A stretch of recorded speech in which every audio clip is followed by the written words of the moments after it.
Halo semuanya, Crush Movie datang lagi nih dengan membawakan salah satu film action yang bakalan beda banget sama film-film sebelumnya loh. Aku tebak, kalian sekarang pasti lagi gabut kan? Makanya standby terus di channel YouTube Crush Movie. Channel ini channel YouTube terbaik dan cocok banget untuk semua kalangan. Sebelum kita lanjut ke filmnya, yuk jangan lupa untuk like, comment, share, dan subscribe juga ya, supaya kita jadi semakin semangat nih kontennya. Dan kalian juga akan selalu terhibur dengan review-review film dari kita. Film yang kali ini bakal kita review berjudul The Big Four. Film ini tayang pada tahun 2022. Oke, tidak perlu lama-lama lagi, kita langsung cus ke filmnya ya.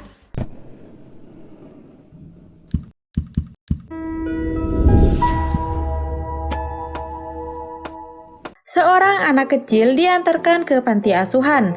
Awalnya perawatnya sangat manis, tapi setelah masuk ternyata ada banyak anak terlantar dan disiksa. Anak ini masuk ke dalam ruangan dan di dalam ada pria bernama Pelor yang menyambutnya. Pelor bersikap seperti jagoan sampai akhirnya dia diangkat dan diteret masuk ke ruang operasi. Di ruang operasi, Pelor dibius dan ada perawat baru yang digoda oleh dokter di sana. Ada seorang miliarder yang seperti sedang membeli sesuatu. Ternyata tempat ini adalah jual beli organ dalam ilegal. Tiba-tiba miliarder ini membuka topengnya dan menembakkan bosnya di sana. Mereka bertarung dan membunuh semua orang-orang yang ada di sana. Perawat tadi dan Pelor juga sedang menyamar. Perkelahian terjadi di sana. Pelor menyelamatkan semua anak-anak di sana dan kabur bersama dua rekannya itu. Karena ada banyak musuh, aksi tembak-tembakan juga berlanjut demi menyelamatkan anak-anak. Dari luar juga ada teman mereka bernama Jingo yang membantu menembak dari atas. Semua orang di sana akhirnya tewas dan mereka berhasil kabur. Ternyata mereka adalah The Big Four, kriminal penyelamat. Keren banget mereka ya guys. Mereka dijemput oleh bapak mereka yang bernama Pak Petrus, yang ternyata dia adalah pelatih, ketua, serta bapak asuh mereka. Di studio foto, perempuan bernama Dina menunggu seorang bapaknya. Bapaknya ini yang selalu telat dan membuat Dina kesal. Mereka foto studio untuk foto pelantikan Dina sebagai polwan. Dina kesal karena bapaknya selalu berbohong, yaitu pekerjaan bapaknya yang tidak diketahui Dina. Bapak ini datang ke tempat anak-anaknya itu. Dia mengatakan kalau dia memutuskan untuk pensiun demi anaknya Dina, karena Dina anaknya semakin akrab dengan Hasan. Hasan adalah musuh bapak yang seorang penegak hukum. Jadi mau tidak mau, Bapak Petrus ini akan pensiun. Semua anak-anak di sini tidak setuju, tapi Bapak memberi pengertian. Saat Bapak akan pulang, Bapak bertemu dengan Topan. Topan bilang dia akan ikut terus dengan bapaknya itu. Pak Petrus ini berencana untuk membangun Villa Paradise di Bercy. Esoknya, Pak Petrus akan berangkat ke pelantikan Dina. Tiba-tiba ada seorang yang mengantar bunga ke rumahnya, sedangkan Dina menunggu bapaknya yang belum datang juga. Tukang bunga itu tiba-tiba menutup semua pintu dan korden. Dan kenal dengan Pak Petrus, seketika orang ini langsung melemparkan pisau dan mengenai dada Pak Petrus. Saat hujan turun, Topan datang ke rumah bapak dan melihat bapak sudah tewas. Dina yang pulang dari pelantikan ini menangis sejadi-jadinya melihat bapak yang sudah tewas. Sedangkan di sana ada Topan yang memakai topi bapak. Dina mengira Topan inilah yang membunuh bapak. Berita ini menyebar dan semua anak-anak bapak menangis kehilangan bapak asuhnya itu. 3 tahun kemudian, Dina menjalankan hidupnya sebagai polwan. Di kantor polisi, saat Dina bekerja, bosnya memanggilnya dan bilang kalau kerjaan Dina bagus. Akhirnya, dia memberikan bonus voucher liburan karena Dina tidak pernah ambil cuti selama 3 tahun. Sepulang kerja, Dina teringat gambar voucher ada rumah yang mirip dengan foto bapaknya. Dina mengecek dan karena figurannya jatuh, fotonya ternyata ditekuk dan ada 4 foto anak-anak. Dina menanyakan kasus bapaknya itu pada omnya karena tidak kunjung ditemukan pelaku pembunuh bapaknya. Jadi Dina mengajukan cuti untuk mencari sendiri pelaku pembunuhan bapaknya itu. Di sebuah rumah, ada seorang wanita yang bertarung dengan beberapa pria, dan ada pria bernama Antonio yang sedang membunuh temannya. Entah karena masalah apa, dia tiba-tiba menusuk leher temannya itu hingga tewas. Dina menuju Bercy dan dia pun tiba di Villa Paradise. Villa ini seperti sudah tutup lama guys, tapi ada Topan di sana. Dia kaget melihat Dina. Dina langsung reservasi untuk menginap di sana. Dina juga sekalian menanyakan bapaknya yang mungkin pernah menginap di sana. Dina masuk ke kamar dan Topan pun keluar. Tiba-tiba ada dua pria yang datang menanyakan Dina. Topan terus mengelak sampai dua pria ini memukul Topan. Topan terus menghindar.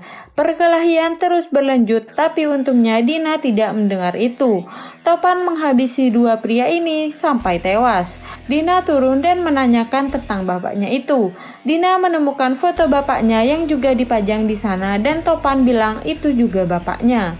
Di villa itu Topan bilang kalau bapak Dina juga bapak asuh Topan. Dina dan Topan menuju tempat anak-anak yang lain. Dan Dina akan terus mencari pembunuh bapaknya itu. Mereka tiba di rumah pertama Jinggo. Raga, jiwa maupun kata. Jinggo kini beralih profesi menjadi seorang biksu yang mempunyai banyak anak asuh. Topan dan Dina mengikuti acara itu sambil menunggu selesai. Dina diberikan ramuan, tapi Jinggo salah mengambil bahan dan Dina keracunan kodok. Semua murid Jinggo pulang, dan Dina berubah seperti kerasukan. Di Villa Paradise, Antonio datang mencari Topan. Antonio ini adalah anak asuh Pak Petrus dan musuh Topan guys, karena Antonio merasa dirinya dibuang dan kalah dari Topan. Wajah Dina berubah menjadi seperti kodok. Dia mengamuk dan berhalusinasi. Tiba-tiba Pelor datang dengan membawa pistolnya. Dina yang melihat itu langsung memukul orang di sana. Yang lainnya menghindar dan menenangkan Dina, tapi Dina terus berontak. Sampai akhirnya Dina disuntikan penenang dan dia diikat di patung. Antonio masih berlanjut mencari mereka sampai ke tempat Jinggo. Dina yang diikat tiba-tiba hilang guys, entah kemana. Saat Topan akan mencari Dina, tiba-tiba Antonio datang dan menembaki rumah Jinggo. Jinggo dan Pelor menghindar di sana, sedangkan Topan mencari Dina. Di hutan, Dina dan Topan dikejar oleh anak buah Antonio. Untungnya mereka mampu melawannya. Pelor kabur, sedangkan Jinggo melawan sendirian. Rumah Jinggo sudah habis terbakar, tapi Jinggo dengan mudahnya dihabisi oleh Antonio. Karena Jinggo udah lama pensiun, jadinya dia sudah kalah jago dari Antonio. Pelor yang hampir tertangkap ini diselamatkan oleh Dina. Topan datang menghampiri Jinggo yang hampir dibunuh. Topan dan Antonio terus berkelahi dan Topan kalah. Topan hampir dibunuh, tapi untungnya Antonio mendengar suara pantura.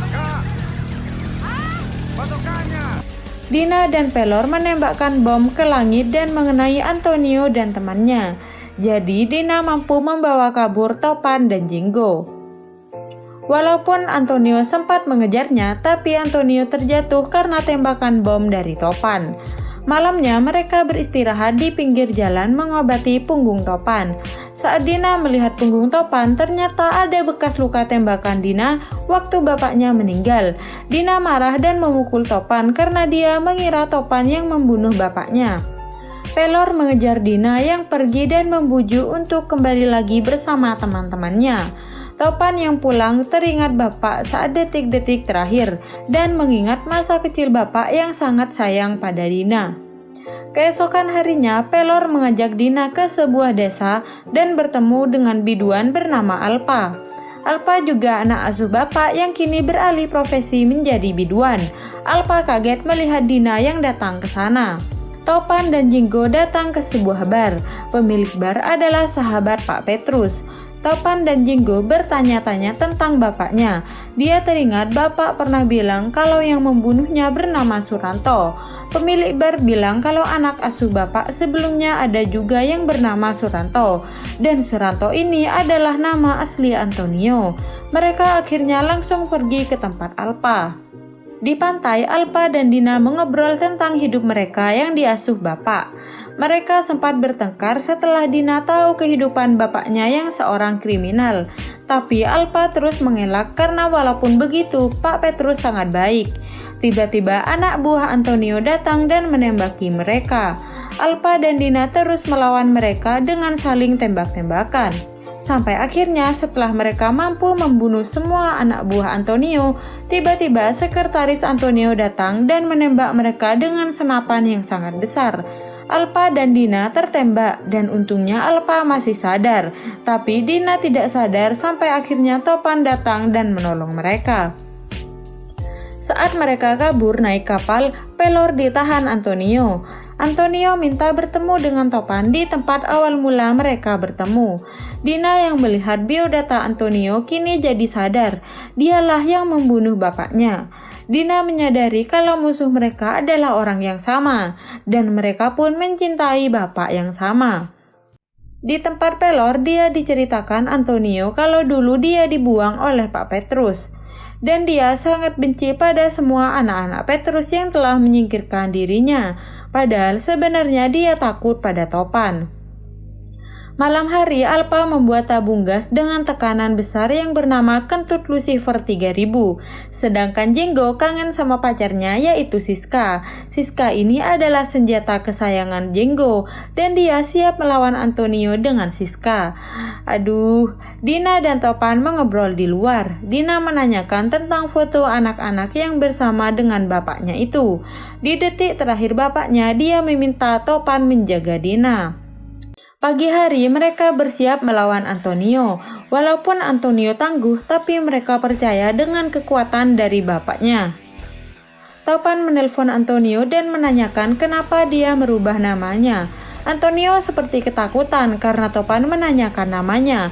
Saat mobil Topan datang, ternyata isinya adalah bom Lucifer Alpha yang meledakkan semua orang di sana. Semua orang di sana mati terbakar, sedangkan Antonio masih selamat. Mereka masuk ke rumah dan mulai berbagi tugas. Alpha melawan yang di pintu, sedangkan Dina dan Topan naik ke atas. Dina dipukul oleh musuh Topan lainnya, sedangkan Topan bertarung dengan Antonio. Aksi Topan dan Antonio sangat sengit guys, karena mereka sama-sama tangguh. Sedangkan Dina hampir mati dengan musuh Topan. Ya gimana ya, musuh Dina adalah seorang pria guys, tapi Dina terus melawan dan bisa menembak kepala musuhnya sampai mati. Alpha juga terus melawan. Sekretaris Antonio datang mengajak berkelahi dengan tangan kosong.